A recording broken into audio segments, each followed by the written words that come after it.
Itu memang dia dah respect ya, gurunya yang di sekolah itu. Kadang-kadang dia takut. Jadi ketakutan dan kegurunan tu bukan kita nak suruh dia takut tu, supaya dia disiplin sebenarnya. Sebab itulah ya, ajaran untuk mendidik manusia ni tuan-tuan, dia perlu ada satu nizam. Nizam ni apa dia? Peraturan. Peraturan ni sebab tu sekolah bermula daripada hari Isnin sampai hari Jumaat. Ni tak lama kita cuti sekolah kan. Tuan-tuan tengok macam mana persembahan anak kita masa cuti sekolah. Dia lain. Cuti sekolah sama je peringkat universiti ke ya. Sama saja mana-mana pun. Sebab itu bagi orang yang disiplinnya belajar, mungkin depan saya ada orang yang tengah belajar lagi, nak buat lagi ya, menyambung pendidikan yang lebih tinggi. Disiplin ilmu kena ada. Bagus ni tuan-tuan. Ya, sebagaimana kadang-kadang kita tengok sesebuah negara ni bila ramai orang cerdik pandai, jadi negara tu dia akan menjadikan masyarakatnya berilmu. Bila dia ada ilmu, dia akan bertindak mengikut daripada ilmu yang mereka pelajari. Betul beza. Ya, dia samalah dalam mana-mana organisasi pun bila ramai orang cerdik. Tapi masalah sekarang ni kadang-kadang kita nak kita hak pandai, kita tak nak orang bawah kita pandai. Ada juga itu. Ini sama sekali tidak memberi manfaat. Baik. Kelebihan ilmu yang bermanfaat itu banyak disebut di dalam Al-Quran dan hadis. Ya. Dan setengah daripada itu bagaimana firman Allah Subhanahu wa taala, ba'da a'udzu billahi minasyaitonir rajim, yarfa'illahu allazina amanu minkum wallazina utul ilma darajat. Mengangkat Allah Subhanahu wa taala akan mereka yang percaya dengan Allah Subhanahu wa taala daripada kamu, dan mereka yang diberi ilmu akan beberapa pangkat dan darjat yang tinggi. Surah Mujadalah ya, ayat yang ke-11. Kita balik buka tafsir, tengok mana nak bagi kekuatan kepada kita lagi. Yarfa'illahu allazina amanu minkum, mengangkatlah Allah. Dia datang dengan fi'lul mudhari'. Telah mengangkatlah Allah, ada begitu. Kalau terjemah sedap lagi. Telah mengangkatlah Allah Subhanahu wa taala akan mereka yang percaya. Dia mesti percaya pertuhan dulu. Sebab hari ni manusia dia sebut je dalam semayang percaya pertuhan, tapi luar semayang dia cari pertuhan tak? Ni tuan-tuan, ini persoalan yang kita nak timbulkan pada semua orang lah. Dalam semayang, dalam surau masjid, yang duduk tempat majlis semua ni, kita kata percaya kepada Allah, semua percaya. Tapi persoalan dia di luar solat. Contoh kan, macam orang kata orang perempuan dalam solat pakaiannya menutup aurat, tapi kenapa luar solat tak tutup aurat? Dia di dalam solat begitu, di luar solat pun begitu. Di dalam solat pelakuan kita baik, indah, molek. Di luar solat pun indah, baik, molek. Kan dalam sembahyang cakap tak boleh, makan tak boleh, bisik tak boleh, ketawa tak boleh, kan? Tapi luar solat maksudnya bukanlah nak khabar ketawa, bercakap tu, bercakap benda yang baik-baik yang tidak menyakitkan hati orang. Bercakap benda-benda yang di situ bukanlah membawa kepada permusuhan. Bercakap bukannya di situ membawa kepada apa lagi? Persengketaan. Ini bercakap supaya orang menimbulkan keresahan, menimbulkan persengketaan, permusuhan, perbalahan, apa lagi tuan-tuan? Sebab itu dalam sembahyang tu artinya mengajar kita semua benda. Maka sebab itu kita pun nanti bila mati Allah Ta'ala akan tanya soalan. Di antara yang pertama itu ialah mengenai solat yang telah disempurnakan. Tuan-tuan betul lah kata nak sebut daripada sudut itu, semua orang tahu. Ya, saya sebut ni pun tuan-tuan dah tahu lama dah. Tapi persoalan hari ni tuan-tuan, macam mana kita nak apply benda ni, kita nak bawa benda diri dalam kehidupan kita yang di luar solat itu, yang kita mengiktiraf mengakui Allahu Akbar. Ni tak lama sebut Allahu Akbar. Ya tuan-tuan, di dalam korban ni kita campur-campur sikit dalam korban ni apa yang kita perhatikan saban tahun, kadang-kadang ada sebagai masjid tu lepas korban AJK balah, gaduh. Ya, peserta korban tak puas hati kepada penganjur yang melaksanakan korban. Dia kata, mahal ustaz, tempat lain 800, sini 850, dia kata. Lepas tu lembu sama macam tempat lain pun. Tuan-tuan, tak ada arah lah kalau dulu, sebab banyak lembu yang dipajak oleh mana masyarakat yang orang kata lebih membeli berkapasiti besar. Sekarang ni tuan-tuan, tak silap saya ada satu grup tu, dia kata bukan 5,000, 4,800. 4,800 siap hantar. Dia siap hantar video pula. Lembu dia kata boleh tahan. Tuan-tuan siapa yang nak korban, ya, sebab apa? Korban ni dia sunat muakkad. Kita dapat rezeki lebih tuan-tuan, nak ceritanya ada lebih sikit rezeki, ambillah satu bahagian. Dia kata tak dan dah. Kau tak dan ustaz, tak dan dah. Tak apalah tuan-tuan. Tuan-tuan tak dan ambil satu bahagian. Tuan-tuan ambil seekor kambing. Oh, dia kata lagi mahal kambing. 1,000 lebih dia kata. Sebab kambing dia tak boleh share. Tak apa tuan-tuan. Tuan-tuan ambil satu bahagian korban di luar negara, 350. Kan kawan kita buat je setengah. Ni kabar sahabat saya nak pergi sehari sebelum raya, 2 hari sebelum raya. Dia tanya dia berapa satu bahagian. 350 tu kecil sangatlah dia kata, tapi lepaslah. Kalau nak sedap lagi 400 dia kata. Tuan-tuan 400 kita 800 setengah kan. Mana tuan-tuan ambil 800 dapat 2 bahagian tu. Sebab dekat tempat dia tu nak beli lembu payah. Berlaku perbalahan dalam masyarakat pasal apa? Pasal buat korban. Kenapa? Tadilah tidak memahami konsep korban itu sendiri. Dia dah tahu kan, dia nak juga. Dia kata dia masuk korban, dia nak bahagian dia. Tuan, dia perlu diingat bahawa memang korban ni kalau kita kata dia 3 pembahagian dia. Yang pertama fakir miskin, yang keduanya diri sendiri, kaum keluarga, sahabat handai. Kan? Dia kena bagi. Tapi itulah, yang ketiganya, yang kedua tu saya dah campur dah. Yang kedua tu diri sendiri, orang yang berkorban lah. Yang ketiganya kaum kerabat, sahabat adai, jiran tetangga. Ni 3 tu.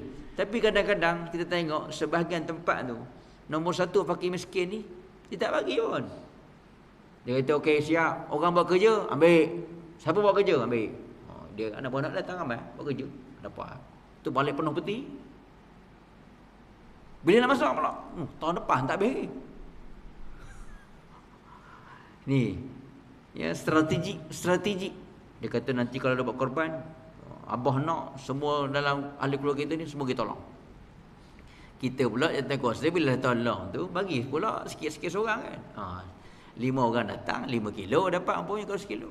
Tak apalah tuan-tuan kalau benda tu diagihkan, maksudnya tak ada orang yang miskin, tak ada orang asnaf yang dapat layak. Ini kadang-kadang orang susah ni tak bagi pun. Sebab apa? Sebab dia menggunakan sistem kupon, yang kupon itu hanya berlegar di kalangan orang yang dikenal je. Pun tak ada juga. Payah ni. Yelah, saya duk sebut ni kadang-kadang kata, ustaz tu sebut tak betul tu. Ya, kita kena buat satu pendekatan yang sesuai dengan tempat itu. Tak boleh kita nak apply cara kat sana buat kat kita, tapi kalau boleh digunakan, silakan, tak ada masalah. Tuan-tuan, inilah kita nak ikat hati masyarakat, hati orang lain supaya dekat dengan rumah Allah. Kenapa nombor 1 dari segi pensyariatan kita buat tu, kan? Kita ajak dia pun datang. Kita pun bagi tahu nanti kita ada program korban ni. Dia kadang-kadang nombor 1 dah tak apa nak sedap dah. Kenapa tuan-tuan? Sebab bila sebelum korban kita beri baju korban. Dia nak nolong, kau tak ada baju, dia kata. Tolong apa? Tak ada baju. Tak payah balik lah. Balik lah dia. Ni pun susah juga tuan. Jadi sebab tu dia, payah ambil kira ni. Payah. Tak ada baju lah. Walaupun kecil tuan. Bukan nilai baju. Kan cetak baju kan mahal mana pun. RM10, RM12 kan.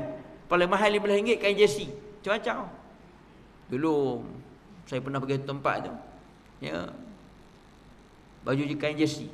Sebelum semua kain cotton lah ke. Kain cotton tu kan dia bila kedut sikit je ataupun bila kena basah, kena darah tu habis. Kita pun kadang-kadang basuh air perah-perah kedut gitu. Kain cotton dia lain sikit. Nampak kain mahal sikit kan. Walhal sekarang ni orang jual baju jersey RM7, RM8 pun ada tuan. Dan saya nak sebut ni bukan kata nak elaborate panjang sangat benda tu, tapi biar bersesuaian. Sebab itu kita mulakan dengan taklimat sikit bagi tahu. Dan akhirnya apa akan berlaku? Orang yang masuk bahagian korban tadi dia datang minta. Dia minta apa? Mana batang pinang kawan, dia kata. Minta batang pinang.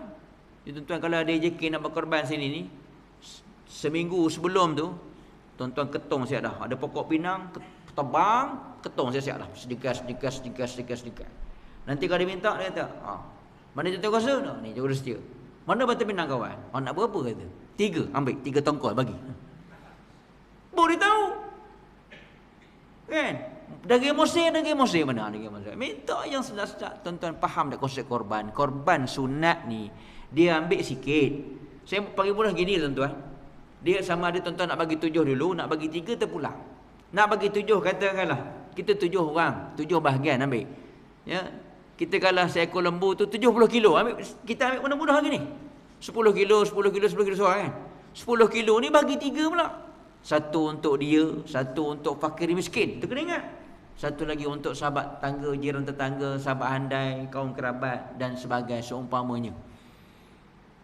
Kalau dia kata, Ustaz, dekat Surau Pedah ni tak ada orang miskin, orang kaya belaka.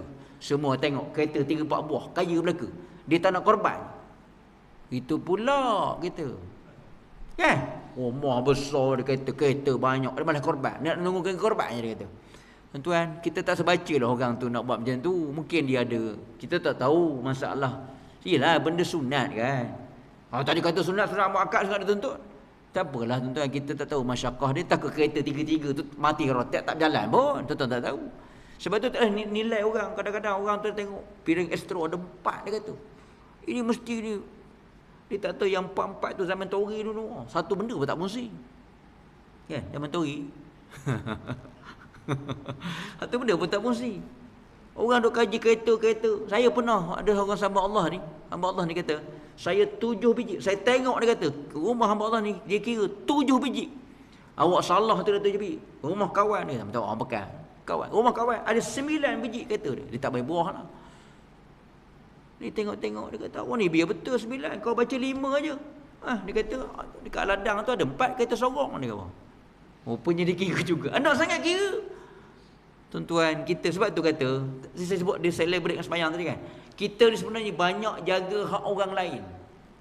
Tuan-tuan tengok dalam TikTok. Saya bukan nak terberehat dengan TikTok ni. Kadang-kadang dia kata, jangan sibuk pasal orang. Dia kata, sibuk pasal kita je. Betul tuan-tuan, tak dan. Kita tak dan. Sepatutnya hak sibuk pasal orang tadi, contohnya dia tak pergi ke masjid. Saudara, nampak lama duduk sini ni. Malah kita pergi masjid surah sekali kan. Ya, kurang-kurangnya subuh-subuh tu bereklah kita kata subuh tak ada apa pun, tak ada kerja mesyuarat, tak ada benda. Tuan-tuan ajak gitu. Ni dah. Akhirnya nanti dia akan rasa malu. Dia akan rasa segan. Apa tuan-tuan? Di antaranya ketika dia ketika mana berlaku musibah. Kematian. Kita tak tahu lah tuan-tuan waris-waris ni kadang-kadang di balik rumah mak dia dekat kan. Jadi sepentingnya siapa kawan-kawan kita ni lah, yang sekitar kita ni, sekeliling kita. Betul tuan-tuan, dia lain. Betul orang masjid surah ni bila ada masalah dia cerita pada kawan dia, dia punya link ukhuwah dia lain kuat. Betul.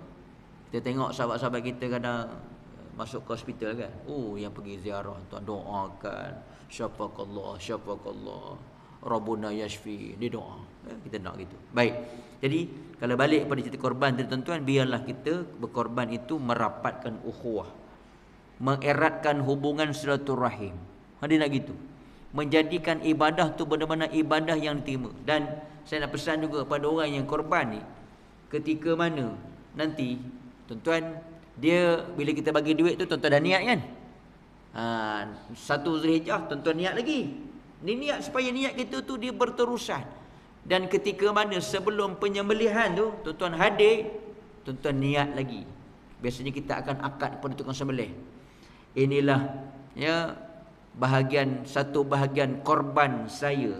Inilah satu bahagian korban sunat saya. Kena khabar. Korban sunat saya ataupun nak khabar aku. Tapi biasanya orang nak akad, nak cakap apa Lah nak cakap apa? Cakaplah apa-apa pun. Tak pandai dia kata. Takut ada nawaitu ke, ada usali ke. Tak ada dalam korban, tak ada usali lah. Tapi orang kita ni kalau sebut nawaitu nanti karang, dia biasa apa?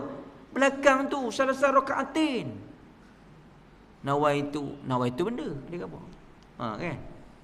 Tak payah nawaitu. Cakap bahasa Melayu je lah. Inilah ya lembu korban saya, lembu korban sunat saya. Ya, satu bahagian untuk diwakilkan kepada Tuhan bagi penyembelihan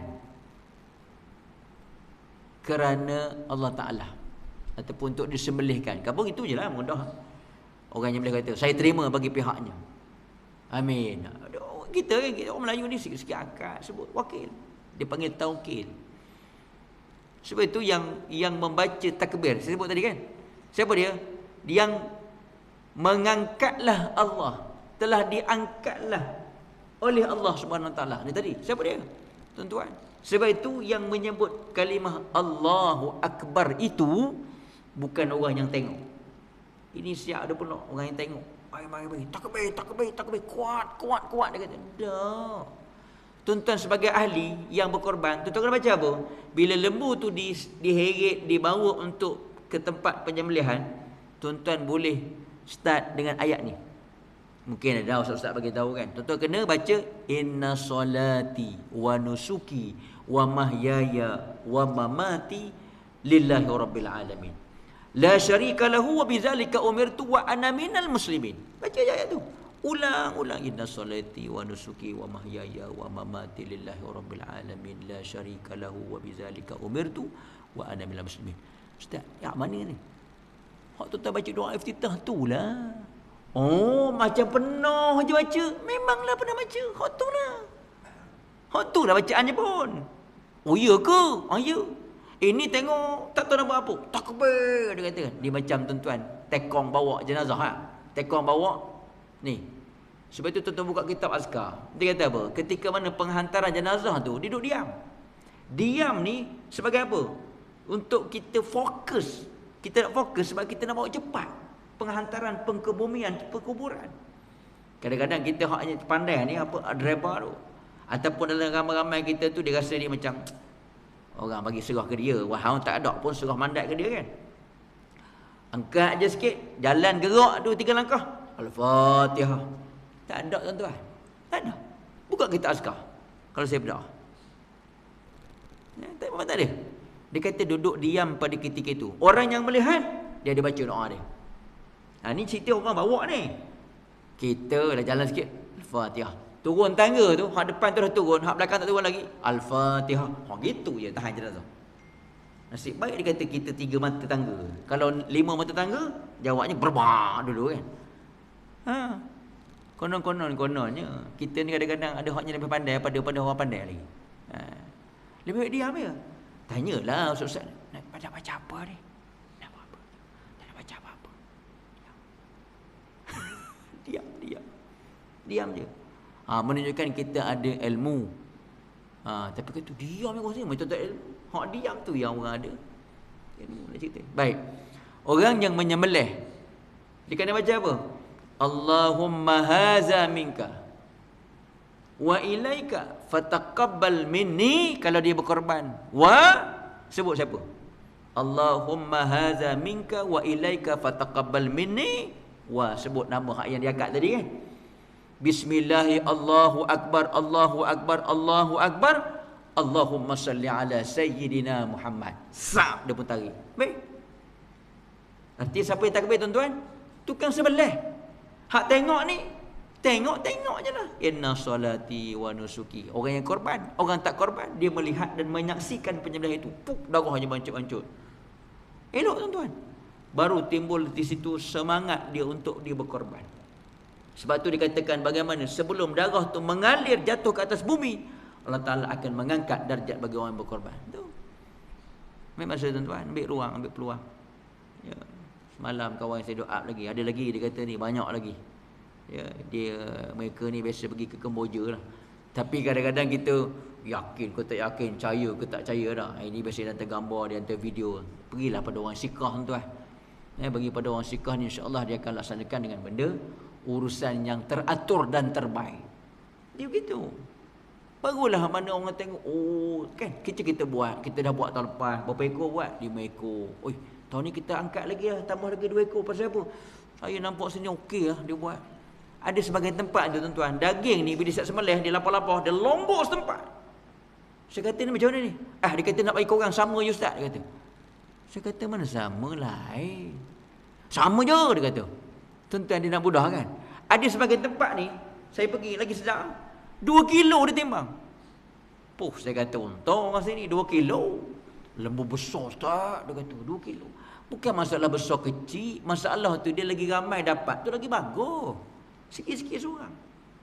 Kan? Dia perlu ada hak mengelak ni macam-macam tuan.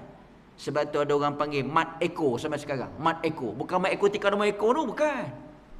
Sembelih lembu hilang. Sembelih lembu ekor hilang. Siapa ambil? Mat ekor lah dia kata. Ada juga pesen gitu. Hak ni urus dia kena jaga molek ni, jaga molek-molek. Pasal apa? Ekor dia mempunyai nilai tersendiri. Bukan mahal dah. Tuan-tuan boleh beli je, tapi dia ada nilai tersendiri. Dia punya value dia tu lain macam. Kan?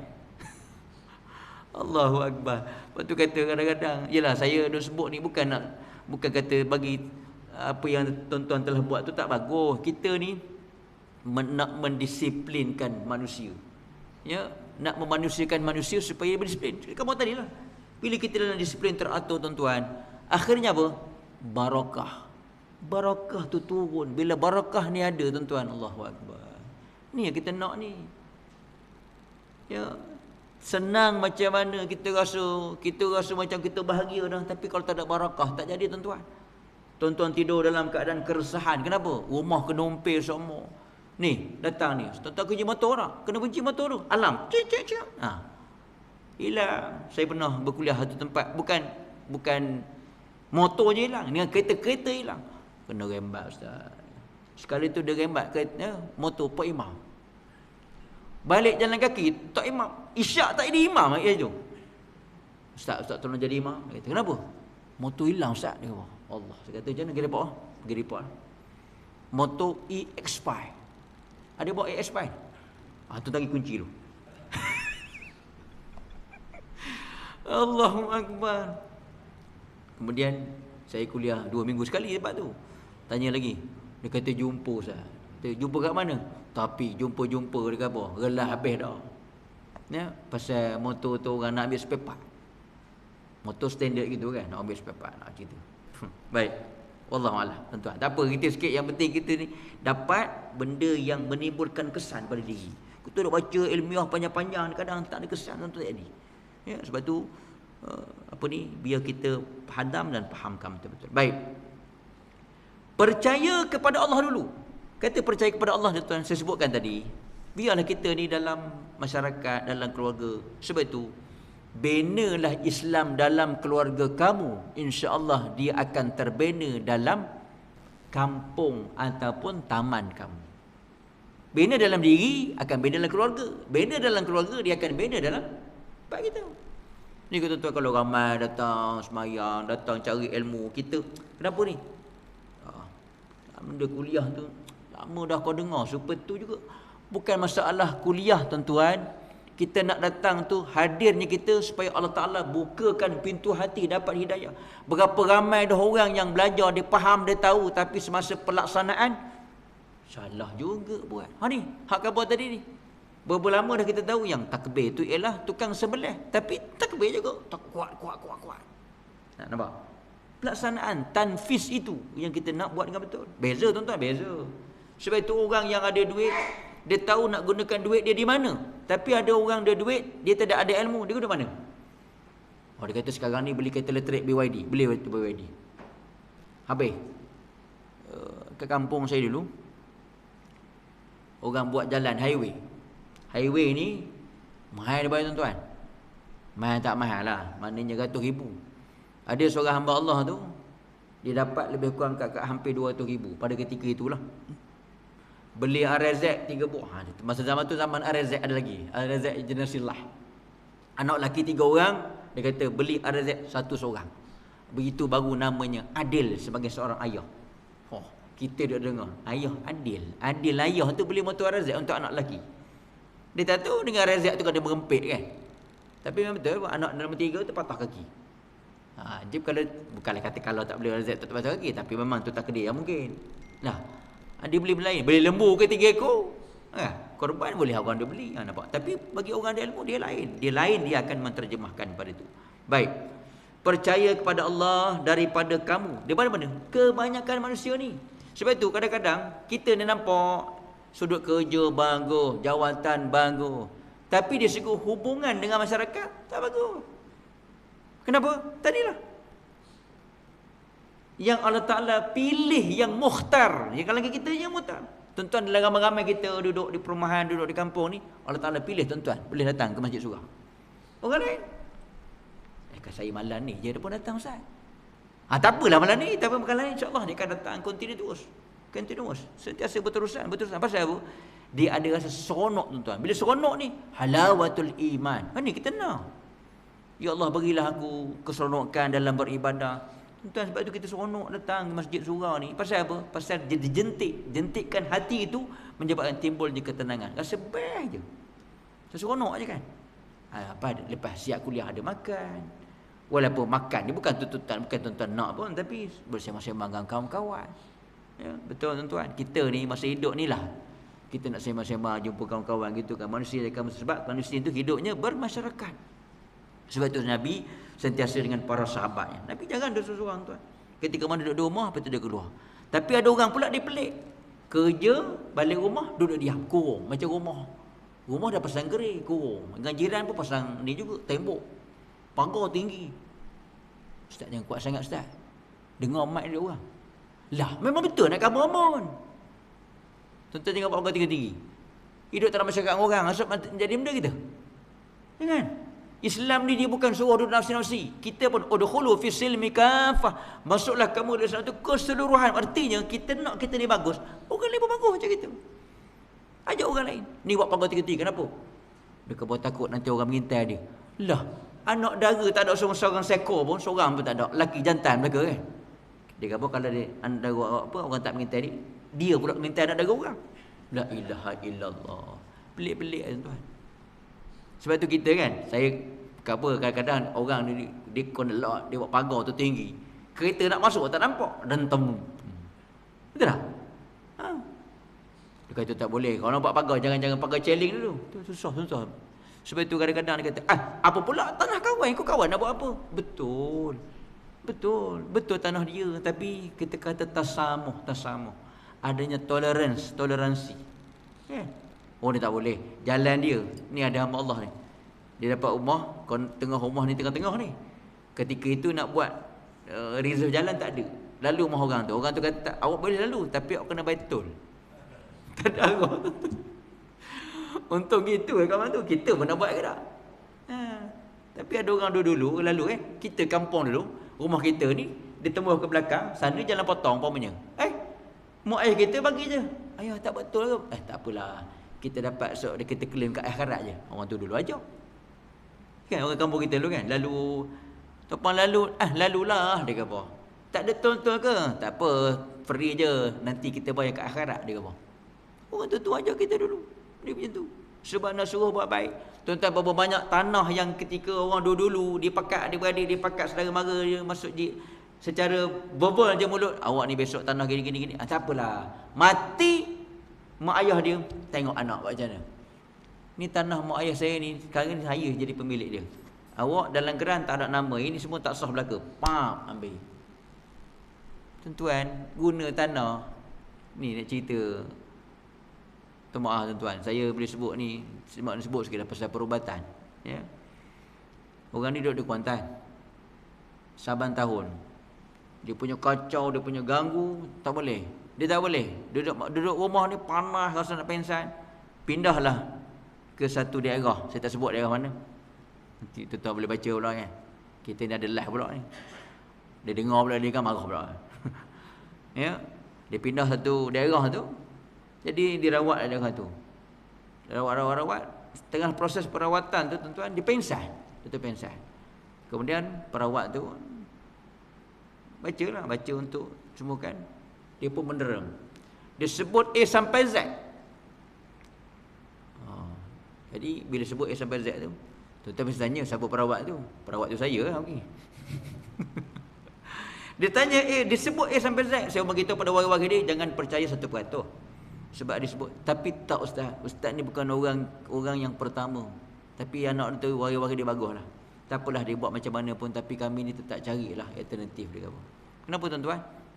Dia orang dulu kan, mak ayah dia ada dapat 4-5 lot. Dia buatlah, dia pecah lot.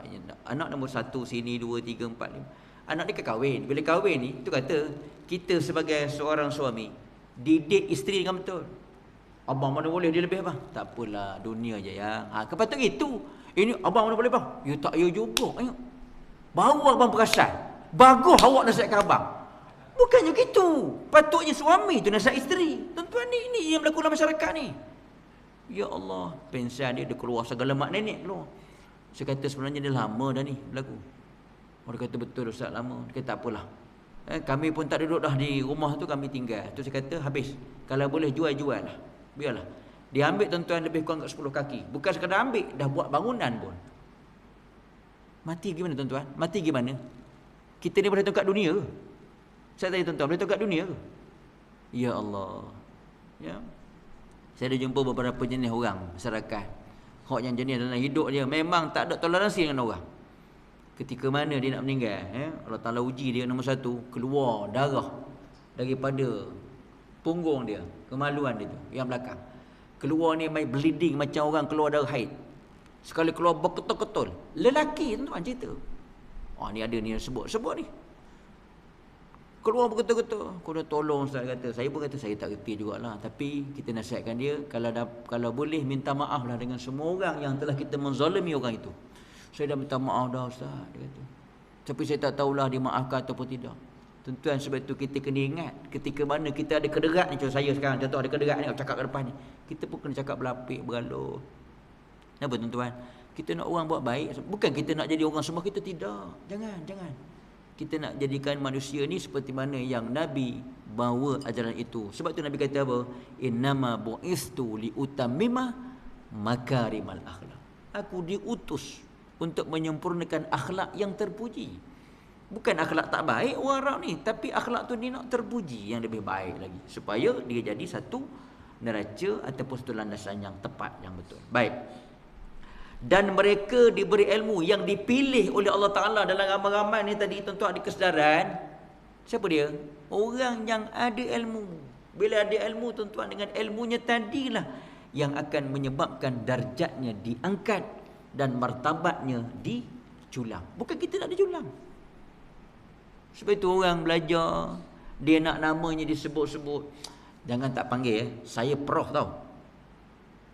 Prof, sebut prof depan tu. Allahu Akbar. Tulis kad kahwin, prof. Apa kaitan kahwin dengan prof tu? Minta maaf tuan-tuan, saya nak sebut ni. Betul. Jangan, saya kena panggil prof saya. Allahu Akbar. Allah Ta'ala bagi. Dekat Masjid Surau pun kena prof juga ke? Saya tanya tuan-tuan, kita semayang ni, kita ikut gerik dah tuan-tuan. Siapa gerik paling besar? Mai Jusasi jadi imam. Minta maaf lah, Jusasi jadi imam. Bertaubat lah. Kadang-kadang apa? H1 jadi imam. Bukan, tak ada. Innallaha la yanzuru ila suwarikum wala ila ajsamikum walakin yanzuruna ila qulubikum wa a'malikum. Ini Nabi sebut. Sebab tu kita habis kerja dalam pagar pejabat, kita lah orang panggil. Tak apalah tuan-tuan nak panggil itu, panggil lah. Luar daripada tu, kita adalah orang awam. Kalau mati sebut ya Abdullah, wahai hamba Allah. Boleh kita rasa kita seronok dengan orang kan? Tanya awak kena panggil dia tu. Awak tak siap panggil, dia tak meleng ke awak tu, dia kata. Betul lah, dia kata. Tuan-tuan, kita ni ialah bermasyarakat dengan orang kan. Tu kamu tadi. Buat pagar tinggi-tinggi tutup. Jadi korang, ya Allah. Tak ada benda tuan-tuan. Sebab tu kita mesra sekali kan. Kita mesra, tuan-tuan akan mesra tuan-tuan. Jumpa orang khabar beres. Dia tu berapa profesor dia ada. Tapi dengan orang relax, humble. Istilah orang nak panggil humble. Bukan tuan. Sebab tu Rasulullah pun dia macam mana Nabi dengan para sahabat. Sebab tu Nabi marah ketika dia lalu pergi mana tempat. Dia kata, jangan kamu berdiri memuliakan aku. Sungguhnya aku sama macam kamu. Tapi sahabat yang berdiri tu, kenapa tak duduk? Apa jawapan dia? Lalu diikim banyak kali sebut dia benda ni. Dia kata, bukan aku kalau yang berdiri di hadapanku itu ialah seorang Nabi kekasih Allah. Maka bagiku untuk berdiri menghormati kekasih Allah, kewajipan bagiku. Betul lah. Kita sekarang ni memuliakan orang tu, adakah dia kasih Allah? Masjid Surau pun tak bagi tuan-tuan. Ni cerita. Sebab tu kita kena balik kepada apa yang sebenarnya. Malam kita tuan-tuan di sini tak ada, kita orang awam macam mana biasa kan, yang tak ada protokol yang kita kata untuk menyusahkan. Tapi kadang-kadang benda tu perlu juga. Takutlah nanti ada orang nak buat khianat kan, sebagainya. Tapi kita tengoklah. Sebab tu saya kata tadi, bila orang baik belaka, insya-Allah kan, jadi kebimbangan. Sebab tu ada masjid tu dia kata motor semua kawasan dia belaka. Siap je motor terparking, dia terus letak galang besi tu, brak masuk dalam rel kan. Jadi orang nak ambil pun tak boleh dia kata. Itu ada juga gitu. Siap tutup pagar lah benda. Kenapa tutup pagar ni? Tak bagi kau masuk masjid ke dia? Macam-macam tuan. Baik. Beberapa pangkat yang tinggi sederajat, yang ini disebutkan oleh ulama, yang bagaimana perjalanan dia tuan-tuan mengambil masa ratusan tahun. Ya, kita boleh buka dalam Fadilat Amal. Ya, Fadilat Amal tu yang jemaah tabligh dah biasa baca tu kan. Dalam tu dikupas lagi ni cerita kelebihan ilmu. Memang sangat kita kata menyentuh kita punya perasaan, supaya kita ni kalau boleh tuan-tuan nak jadikan di kalangan orang yang memiliki ilmu. Kadang-kadang ilmu yang kita ada ni, contohlah kita dapat dah ilmu dunia, kita percari ilmu akhirat. Man arada dunya fa alaihi bi ilmi. Maksud betul dia? Wa man arada al-akhirah fa alaihi bi ilmi. Wa man aradahuma ma'an. Siapa nak dunia apa nak akhirat, fa alaihi bi ilmi. Dengan ilmu juga. Sebab itu penting sangat mengimbangi kita ni tuan-tuan. Ilmu penting supaya kita tidak ditipu dan tidak menipu orang. Dan kita tidak menindas orang. Sepatutnya kita melaksanakan sebagai seorang makhluk, inni ja'ilun fil ardi khalifah. Hak itu hak kita nak supaya memakmurkan bumi Allah dan menjadi pengganti kepada mana-mana utusan yang telah diutuskan oleh Allah. Sebab Nabi dah tak ada, Rasulullah tak ada, kita lah sebagai orang yang diberikan tugas dan amanah untuk menjalankan tugas-tugas Nabi tersebut. Jadi saya ingat tu saja tuan-tuan untuk malam ni. Tentu apa ada urusan, saya pun ada urusan. Mohon ampun dan maaf atas kelemahan dan juga kekurangan. Yang baik semua milik Allah Subhanahu Wa Taala belaka. Mohon maaf sekali lagi kalau sekiranya kata-kata yang telah keluar ataupun yang telah disampaikan mungkin boleh menyinggung hati dan perasaan tuan-tuan. Mohon ampun dan maaf. Mudah-mudahan Allah Ta'ala merahmati kita semua dan memberikan kebaikan kepada kita serta ahli keluarga kita dan juga jiran tetangga dan masyarakat kita. Seterusnya semuanya dapat mengamalkan apa yang dicintai oleh baginda Nabi, seterusnya dicintai oleh Allah Subhanahu Wa Taala. Bismillahirrahmanirrahim. Alhamdulillahirabbil alamin. Wassalatu wassalamu ala asyrafil anbiya'i wal mursalin wa ala alihi wa sahbihi ajma'in. Allahumma faqihna fid din wa fahimna ta'wil. Allahumma ja'al jam'ana hadha jam'an marhuma wa tafarruqana min ba'dihi tafarruqan ma'suma. Rabbana atina fid dunya hasanah fil akhirati hasanah wa qina adzaban nar. Walhamdulillahi rabbil alamin. Wallahu a'lam.